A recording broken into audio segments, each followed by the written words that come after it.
तो finally Samsung ने A53 5G device के लिए इंडिया में एंड्रॉयड 15 बेस्ड One UI 7.0 का स्टेबल अपडेट जो है वो रिलीज कर दी है। बात करें अपडेट फाइल साइज की, जो कि 3430 MB के आसपास की देखने को मिल जाती है। मई 2025 का सिक्योरिटी पैच भी देखने को मिल जाता है। और आज की इस वीडियो में हम सैमसंग के A53 5G डिवाइस के एंड्रॉयड 15 बेस्ड One UI 7.0 के स्टेबल अपडेट का फुल रिव्यू करने वाले हैं और जानेंगे कि सैमसंग के A53 5G डिवाइस के एंड्रॉयड 15 बेस्ड One UI 7.0 के स्टेबल अपडेट के अंदर हमें क्या कुछ नए फीचर्स, इम्प्रूवमेंट्स और जो चेंजेस हैं वो देखने को मिल जाते हैं। पूरी डिटेल में आज की इस वीडियो के अंदर हम बात करेंगे, तो वीडियो को स्टार्टिंग से लेकर एंड तक जरूर देखना और इस वीडियो को लाइक और चैनल को सब्सक्राइब करके सारे बेल आइकन को प्रेस करके ऑल भी सिलेक्ट कर देना। तो दोस्तों चलिए इस वीडियो को स्टार्ट करते हैं। तो सबसे पहले स्टार्ट करते हैं लॉक स्क्रीन से। तो लॉक स्क्रीन में हमें इस बारी काफी सारे न्यू चेंजेस देखने को मिल जाते हैं। अगर हमने यहाँ पर नोटिस किया होगा तो लॉक स्क्रीन के अंदर जो हमें क्विक एक्शन टॉगल्स देखने को मिलते हैं, उनके शेप को सैमसंग ने इस बारी कम्प्लीटली राउंड कर दिया है। राउंड शेप के हमें क्विक एक्शन टॉगल देखने को मिल जाते हैं और लॉक स्क्रीन को कस्टमाइज करने के जो ऑप्शन है उनके अंदर भी चेंजेस किए गए हैं। कुछ नए फीचर्स ऐड किए गए हैं, कुछ नए ऑप्शन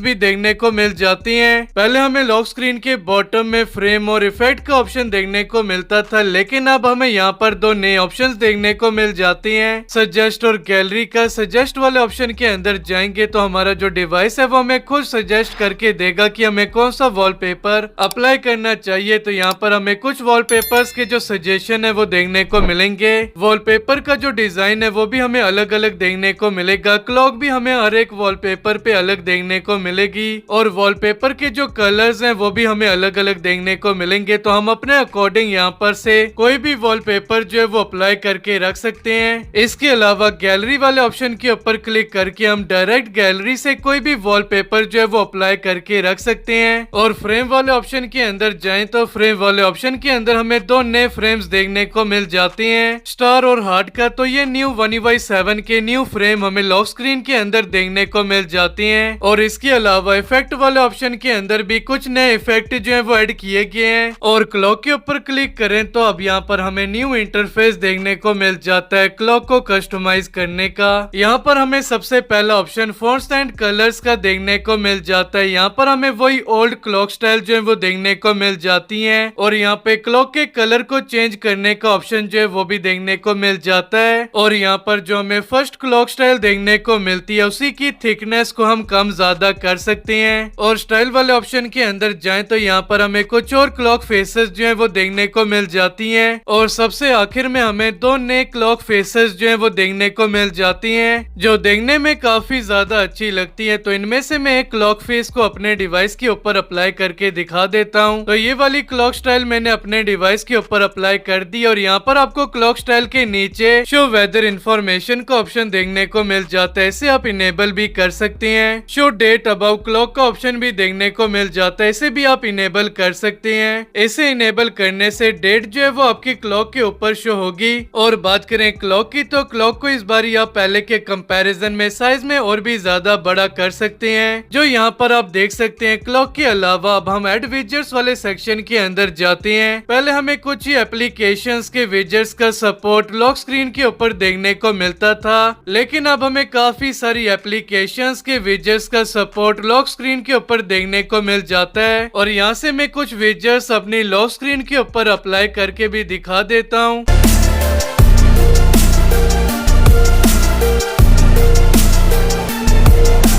तो ये कुछ विजेट्स मैंने सिलेक्ट किए हैं। आप अपने अकॉर्डिंग कोई सा भी विजेट जो है वो सिलेक्ट करके रख सकते हैं। तो कुछ इस तरह से आप One UI 7 के अंदर अपनी लॉक स्क्रीन को कस्टमाइज कर सकते हैं। तो बात करें होम स्क्रीन की, तो होम स्क्रीन के अंदर इस बारी हमें मेजर चेंजेस देखने को मिल जाते हैं। सैमसंग की स्टॉक एप्लीकेशंस के जो आइकन्स है उन्हें कम्प्लीटली रिडिजाइन कर दिया गया है और काफी कलरफुल एप्लीकेशंस के जो आइकन्स है वो हमें इस बारी देखने को मिल जाते हैं। और काफी सारे न्यू विजेट्स भी देखने को मिल जाती हैं। तो सबसे पहले हम विजेट्स वाले ऑप्शन के अंदर चले जाते हैं। तो यहाँ पर हमें सबसे पहले सजेशन में काफी सारे न्यू विजेट्स देखने को मिल जाते हैं। विजेट्स की शेप्स को सैमसंग ने इस बारी काफी ज्यादा रिडिजाइन किया है। इस बारी हमें सैमसंग की सभी एप्लीकेशंस के काफी सारे न्यू विजेट्स देखने को मिल जाते हैं। तो स्टार्ट करते हैं बैटरी के विजेट्स से। तो बैटरी के अंदर हमें इस बारी काफी सारे न्यू विजेट्स देखने को मिल जाते हैं। कैलेंडर के हमें काफी सारे न्यू विजेट्स देखने को मिल जाते हैं अलग अलग शेप और डिजाइन में। कैमरा के न्यू विजेट्स देखने को मिल जाते हैं। क्लॉक के न्यू विजेट्स देखने को मिल जाते हैं। डिवाइस गियर के न्यू विजेट्स देखने को मिल जाते हैं अलग अलग शेप और डिजाइन में। डिजिटल वेलबिंग के काफी सारे न्यू विजेट्स देखने को मिल जाते हैं अलग अलग शेप और डिजाइन में। गैलरी के न्यू विजेट्स देखने को मिल जाते हैं। मोड्स एंड रूटीन्स के न्यू विजेट्स देखने को मिल जाते हैं। नोट्स के न्यू विजेट्स देखने को मिल जाते हैं। रिमाइंडर के न्यू विजेट्स देखने को मिल जाते हैं। वॉइस रिकॉर्डर के विजेट देखने को मिल जाते हैं। वेदर की एप्लीकेशन के न्यू विजेट्स देखने को मिल जाते हैं। तो सैमसंग की स्टॉक एप्लीकेशंस के काफी सारे न्यू विजेट्स अलग अलग शेप और डिजाइन के अंदर देखने को मिल जाती हैं और आप विजेट्स को अपने अकॉर्डिंग अलग अलग शेप और डिजाइन में सिलेक्ट करके रख सकते हैं। तो यहाँ पर मैं आपको कैमरा का एक न्यू विजेट जो है वो अप्लाई करके दिखा देता हूँ। तो यहाँ पर अगर हम विजेट की सेटिंग्स के अंदर जाएं तो यहाँ पर अब आपको काफी सारे न्यू ऑप्शंस देखने को मिल जाते हैं। तो यहाँ पर आपको सबसे पहले शेप का न्यू ऑप्शन देखने को मिल जाता है। यहाँ पर आपको काफी सारी न्यू शेप्स देखने को मिल जाती हैं। टाइटल ऑन विजेट का ऑप्शन देखने को मिल जाता है। स्टार्टिंग मोड का ऑप्शन देखने को मिल जाता है। यहाँ से आप अपने अकॉर्डिंग कोई भी ऑप्शन जो है वो सिलेक्ट करके रख सकते हैं और विजेट बैकग्राउंड का ऑप्शन देखने को मिल जाता है जिसे आप अपने अकॉर्डिंग सिलेक्ट करके रख सकते हैं। सभी सेटिंग्स करने के बाद फिर आप सेव पे क्लिक करके विजेट को सेव कर सकते हैं और इसके अलावा विजेट्स में आपको रिसाइजिंग जो है वो भी काफी अच्छी देखने को मिल जाती है। जिस साइज में आप विजेट को रखना चाहेंगे विजेट जो है उसी साइज को अडेप्ट कर देगा। और इसके अलावा बात करें ऐप स्क्रीन की तो ऐप स्क्रीन के अंदर भी हमें मेजर चेंजेस देखने को मिल जाती हैं। तो सबसे पहले जो सर्च बार हमें टॉप में देखने को मिलता था वो अब हमें बॉटम में देखने को मिल जाता है जिसे अब हम वन हैंड से काफी आसानी से यूज कर सकते हैं। और इसके अलावा हमें सर्च बार पे जो 3 डॉट्स देखने को मिल जाते हैं अगर हम उस पर क्लिक करते हैं और फिर शॉर्ट वाले ऑप्शन के ऊपर क्लिक करते हैं तो अब यहाँ पर आपको अल्फाबेटिक ऑर्डर का एक ऑप्शन देखने को मिल जाता है। और अगर अब हम इसे सिलेक्ट करते हैं तो हमारे सैमसंग के डिवाइस के अंदर भी अब हमें वर्टिकल ऐप ड्रॉवर जो है वो देखने को मिल जाता है। तो अब आप सैमसंग के अंदर भी वर्टिकल ऐप ड्रॉवर को जो है वो यूज कर सकते हैं। और इसके अलावा अगर हम 3 डॉट्स पे क्लिक करके सेटिंग्स के अंदर जाएंगे तो यहाँ पर आपको ऐप साइज का एक नया ऑप्शन जो है वो देखने को मिल जाता है। तो यहाँ पर आपको एक स्लाइडर देखने को मिल जाता है। अगर मैं स्लाइडर को कम करूँ तो एप्लीकेशन के जो आइकन्स हैं वो छोटे हो जाएंगे और अगर मैं स्लाइडर को फुल कर दूं तो एप्लीकेशंस के जो आइकन्स हैं वो बड़े हो जाएंगे।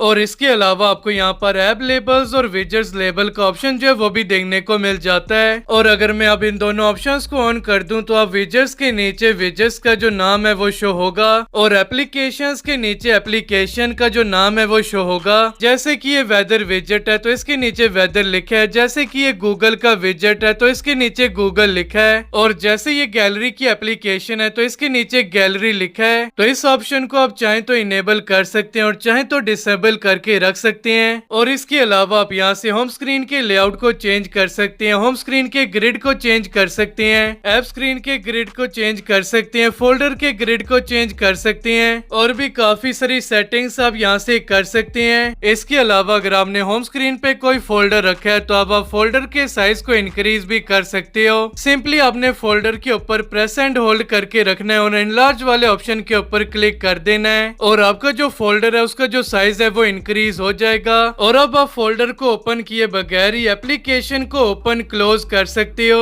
और अगर आप 3 लाइन के ऊपर क्लिक करोगे तो फोल्डर जो है वो फुल साइज में ओपन हो जाएगा। तो इनलार्ज फोल्डर का न्यू फीचर भी देखने को मिल जाता है। तो अब बात करें सेटिंग्स की तो सेटिंग्स के यूआई को सैमसंग ने माइनर सा रिडिजाइन किया है। तो बात करें One UI 7 के सबसे बड़े चेंज की तो वो हमें क्विक पैनल और नोटिफिकेशन पैनल के अंदर देखने को मिल जाता है। नोटिफिकेशन पैनल और क्विक पैनल को सैमसंग ने सेपरेट कर दी है। अगर हम राइट कॉर्नर से स्वाइप करते हैं तो हमें क्विक पैनल देखने को मिलता है और अगर हम लेफ्ट कॉर्नर से स्वाइप करते हैं तो हमें नोटिफिकेशन पैनल देखने को मिलता है। और अगर हम क्विक पैनल से लेफ्ट साइड की तरफ स्वाइप करेंगे तो नोटिफिकेशन पैनल ओपन हो जाएगा। और अगर हम नोटिफिकेशन पैनल से राइट साइड को स्वाइप करेंगे तो क्विक पैनल ओपन हो जाएगा। तो कुछ इस तरह से हम क्विक पैनल और नोटिफिकेशन पैनल के अंदर स्विच कर सकते हैं। और इसके अलावा अगर हम पेंसिल वाले आइकन के ऊपर क्लिक करके पैनल वाले सेटिंग्स के अंदर आ जाएं तो यहाँ पर आपको सेपरेट और टुगेदर का ऑप्शन देखने को मिल जाता है। तो अगर हम टुगेदर वाले ऑप्शन को सिलेक्ट कर दें तो ये 1UI6 की तरह ही नोटिफिकेशन पैनल और क्विक पैनल को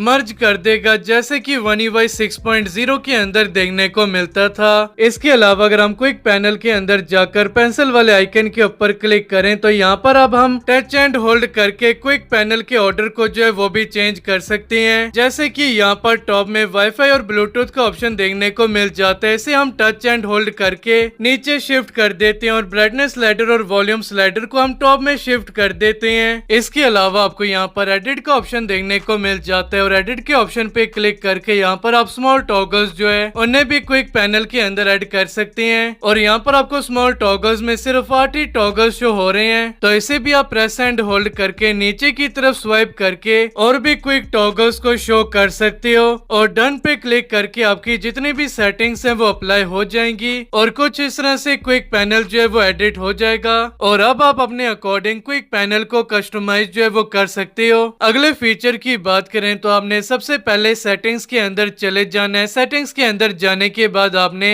लॉक स्क्रीन एंड AOD वाले सेक्शन के अंदर चले जाना और यहाँ पर आपको 9 बार का फीचर देखने को मिल जाता है। तो आपने 9 बार वाले ऑप्शन के अंदर चले जाना और यहाँ पर आपको जितने भी ऑप्शन देखने को मिलते हैं सभी को इनेबल कर देना है। तो अब मैं आपको 9 बार का यूज जो है वो दिखा देता हूँ। जैसे कि मैंने यहाँ पर एक म्यूजिक प्ले किया, क्लॉक एप्लीकेशन में जाकर टाइमर को ऑन किया और वॉइस रिकॉर्डर एप्लीकेशन के अंदर जाकर वॉइस रिकॉर्डर को ऑन किया और फोन की स्क्रीन को ऑफ करके ऑन किया। तो यहाँ पर आप देख सकते हैं लॉक स्क्रीन में आपको बॉटम में 9 बार का फीचर जो है वो देखने को मिल जाता है। लाइव एक्टिविटीज को देख सकते हैं और यहीं से अगर आप म्यूजिक प्लेयर के ऊपर क्लिक करते हैं तो म्यूजिक प्लेयर जो है वो एक्सपेंड हो जाता है। और टाइमर के ऊपर क्लिक करते हो तो टाइमर भी कुछ इस तरह से एक्सपेंड हो जाएगा और इसी तरह से वॉइस रिकॉर्डर जो है वो भी एक्सपेंड हो जाता है। तो कुछ इस तरह का लॉक स्क्रीन पे आपको 9 बार का फीचर देखने को मिल जाता है। और इसी तरह से आपको होम स्क्रीन पर भी लाइव एक्टिविटीज का जो फीचर है वो देखने को मिल जाता है। तो जैसे कि यहाँ पर म्यूजिक और टाइमर चल रहा है और मैं इस पिल शेप के आइकन के ऊपर क्लिक करता हूँ तो ये पिल जो है वो एक्सपेंड हो जाती है और आप इसे भी स्वाइप कर करके लाइव एक्टिविटीज में स्विच कर सकते हैं और यहीं से आप एप्लीकेशन को जो है वो ओपन भी कर सकते हैं कुछ इस तरह से। तो ये 9 बार का फीचर हमें न्यू देखने को मिल जाता है 1UI7 में। तो अगले चेंज की बात करें तो कैमरा की एप्लीकेशन का जो UI है उसे कम्प्लीटली रिडिजाइन कर दिया गया है। सभी ऑप्शन हमें बॉटम में देखने को मिल जाते हैं जो कि पहले हमें टॉप में देखने को मिलते थे। यहाँ पर हमें 4 डॉट्स का ऑप्शन देखने को मिलता है। जैसे हम 4 डॉट के ऊपर क्लिक करते हैं वैसे ही जो सभी ऑप्शंस हैं वो सामने आ जाते हैं और अब हम बॉटम से ही अलग अलग ऑप्शंस को इनेबल कर सकते हैं। जैसे कि मेगापिक्सल के ऑप्शन को इनेबल कर सकते हैं, मोशन फोटो को इनेबल कर सकते हैं, टाइमर को इनेबल कर सकते हैं और भी काफी सारी सेटिंग्स को हम यहीं से चेंज कर सकते हैं। और वीडियोस वाले सेक्शन के अंदर जाएं तो यहाँ पर भी सभी ऑप्शन बॉटम में ही देखने को मिल जाते हैं। जैसे कि अल्ट्रा स्टडी मोड, वीडियो का रेजोल्यूशन और भी काफी सारे ऑप्शंस हमें बॉटम में ही देखने को मिल जाते हैं। और इसके अलावा मोर वाले सेक्शन के अंदर जाएं तो मोर वाले सेक्शन को भी सैमसंग ने कम्प्लीटली रिडिजाइन कर दिया है और सभी ऑप्शन हमें अब बॉटम में देखने को मिल जाते हैं कुछ इस तरह से। तो कैमरा के न्यू फीचर की बात करें तो अब हमें 1UI7.0 के अपडेट के बाद कैमरा में कस्टम फिल्टर का एक नया फीचर देखने को मिल जाता है। तो यहाँ पर प्लस वाले आइकन के ऊपर क्लिक करके हम गैलरी से कोई भी फोटो जो है वो सिलेक्ट कर सकते हैं और जो भी फोटो हम सिलेक्ट करेंगे उसका इफेक्ट, उसका फिल्टर और उसके कलर्स अभी जो हम फोटो क्लिक करने वाले हैं उस पे अप्लाई हो जाएगा। तो फोटो जो है वो ऐड हो चुका है और अब यहाँ से आप स्ट्रेंथ, कलर, टेम्परेचर, कंट्रास्ट और सैचुरेशन को भी अपने अकॉर्डिंग कम ज्यादा कर सकते हो। तो कुछ इस तरह का ये फीचर देखने को मिल जाता है और कुछ इस तरह से आप इस फीचर को यूज कर सकते हो। और इसके अलावा अगर आप कैमरा एप्लीकेशन की सेटिंग्स के अंदर जाते हो, कंपोजिशन गाइड वाले सेक्शन के अंदर जाकर इसे इनेबल करते हो तो यहाँ पर अब आपको 3 ऑप्शन देखने को मिल जाते हैं। पहले यहाँ पर आपको ग्रिड लाइंस का और लेवल का अलग अलग ऑप्शन देखने को मिलता था, लेकिन अब आपको ये दोनों ऑप्शंस एक साथ भी देखने को मिल जाते हैं। ग्रिड लाइंस एंड लेवल का इसे आपने सिलेक्ट कर देना है। तो यहाँ पर आप देख सकते हैं फोटो क्लिक करते समय आपको ग्रिड लाइन और लेवल को देखने को मिल जाता है। तो इस फीचर की मदद से अब आप एक परफेक्ट वीडियो और फोटो जो है वो क्लिक कर पाएंगे। और इसके अलावा आपको राइट टॉप कॉर्नर में वाटरमार्क को इनेबल और डिसेबल करने का जो ऑप्शन है वो भी देखने को मिल जाता है। इसके अलावा बात करें सैमसंग की फोन एप्लीकेशन की, तो फोन एप्लीकेशन के यूआई के अंदर भी माइनर से चेंजेस किए हैं, जैसे कि कीपैड, रिसेंट्स और कॉन्टेक्ट्स के ऑप्शन के ऊपर अब हमें आइकन जो है वो देखने को मिल जाते हैं, जो कि One UI 6 के अंदर देखने को नहीं मिलते थे। इसी तरह से सैमसंग की गैलरी की एप्लीकेशन के अंदर भी हमें पिक्चर्स, एल्बम्स और स्टोरी के ऊपर भी अब हमें आइकन्स जो है वो देखने को मिल जाते हैं। इसके अलावा कैलेंडर की एप्लीकेशन की यूआई के अंदर भी माइनर से चेंजेस किए गए हैं। इसके अलावा बात करें क्लॉक एप्लीकेशन की, तो क्लॉक एप्लीकेशन के यूआई के अंदर भी चेंजेस किए गए हैं। Alarm, world clock, stop watch और टाइमर के ऊपर भी हमें आइकन्स जो है वो देखने को मिल जाते हैं। इसके अलावा हमें क्लॉक एप्लीकेशन के अंदर कुछ नए फीचर्स भी देखने को मिल जाते हैं। 3 लाइन के ऊपर क्लिक करके सेटिंग्स में चले जाने और फिर वॉल्यूम वाले सेक्शन के अंदर आ जाना है। अब आप इसे इनेबल करके सेम वॉल्यूम सेट कर सकते हो सभी अलार्म के लिए। और अगर आप चाहते हैं कि आपको हर एक अलार्म पे अलग वॉल्यूम देखने को मिले तो वो भी अब आप यहाँ से कर सकते हो। इसके अलावा आपको अलार्म ग्रुप का भी एक नया फीचर देखने को मिल जाता है क्लॉक की एप्लीकेशन में, जिसे आप अपने अकॉर्डिंग यूज कर सकते हैं।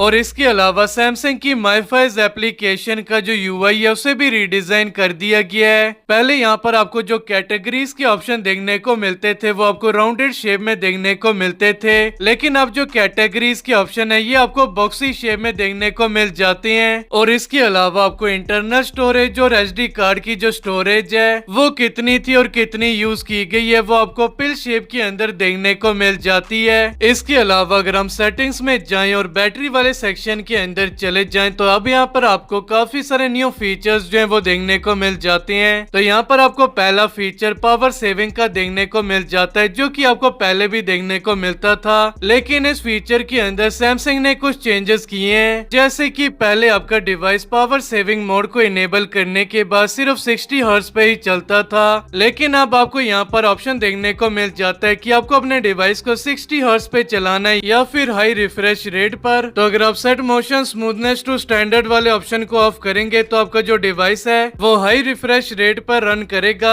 तो ये नया फीचर हमें देखने को मिल जाता है। तो इसके अलावा अगर आप बैटरी प्रोटेक्शन वाले ऑप्शन को ऑन करोगे तो इसके अंदर भी जो चेंजेस हैं वो किए गए हैं। तो पहले अगर आपने मैक्सिमम वाला ऑप्शन सिलेक्ट करके रखा होगा तो यहाँ पर आपको सिर्फ 80 तक का ही ऑप्शन जो है वो देखने को मिलता था। अब आप 95 तक अपनी बैटरी को जो है वो लिमिट करके रख सकते हो, यानी कि आपका जो डिवाइस है अगर हमने 95% सिलेक्ट करके रखा है तो आपका जो डिवाइस है वो 95% तक ही चार्ज होगा और फिर चार्जिंग जो है वो स्टॉप हो जाएगी। तो अब आप यहाँ पर अपने अकॉर्डिंग 80, 85, 90 और 95% तक जो बैटरी को लिमिट है वो कर सकते हैं। और इसके अलावा आपको बैटरी वाले सेक्शन के अंदर ऑटो डिम स्क्रीन का ऑप्शन भी देखने को मिल जाता है। तो ये फीचर पहले देखने को नहीं मिलता था, लेकिन अब हमें जो One UI 7 के अपडेट के साथ ये फीचर जो है वो देखने को मिल जाता है। ये फीचर ऑन होगा, अगर आप इसे ऑफ करोगे तो आपका जो डिवाइस है वो 5% बैटरी होने के बाद भी जो स्क्रीन को जो है वो डिम नहीं करेगा।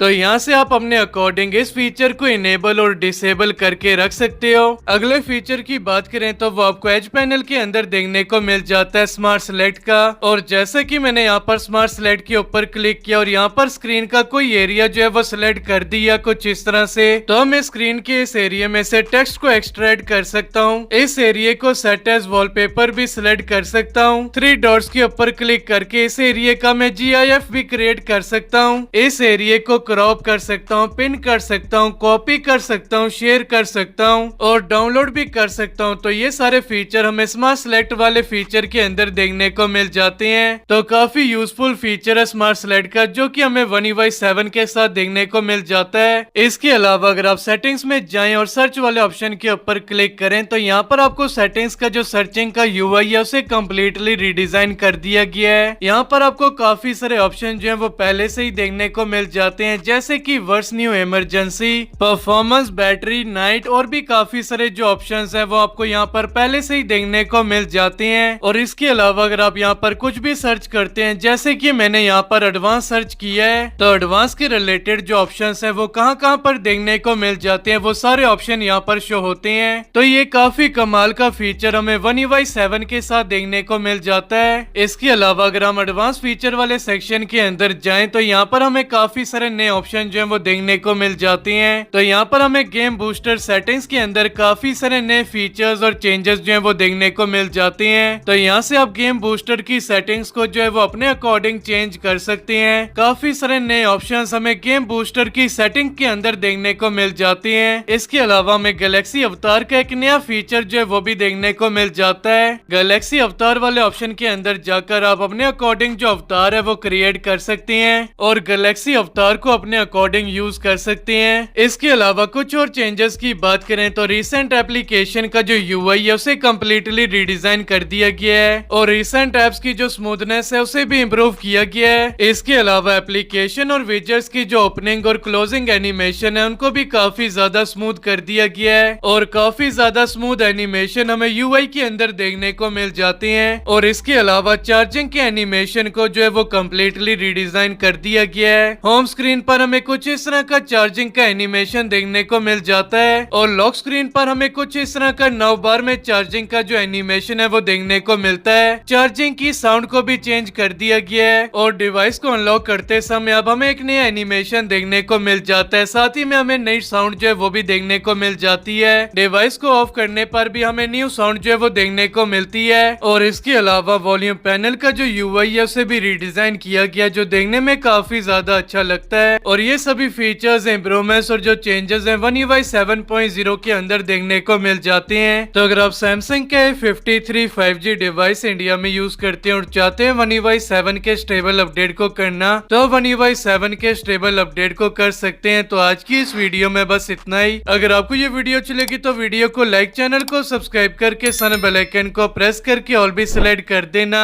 तो दोस्तों तब तक के लिए गुड बाय, मिलते हैं नेक्स्ट वीडियो में।